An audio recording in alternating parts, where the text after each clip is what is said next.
تعالى لما تبقى فرحان بحاجة، يا ريت ما تقلقش إنه ممكن تحصل حاجة تبوظ فرحتك دي. سيب بكرة على ربنا.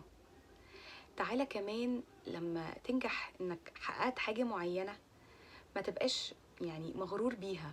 أنا عملت، أنا سويت، لأ، لأن الغرور ده هيفسد النجاح اللي انت وصلت ليه.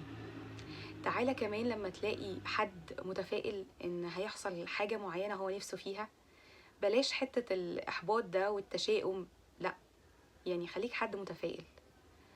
ربنا لما بيمنع عننا حاجة بيبقى خير في الحاجة دي إن هي اتمنعت عننا. تعالى كمان إن ممكن في لحظة، في أي خير أنت عملته، ساعدت ده، عملت ده، حاجة كان نفسه فيها، ابتسمت، يكون باب السماء مفتوح والشخص ده يكون بيدعيلك فتستجيب الدعوة دي. شكراً.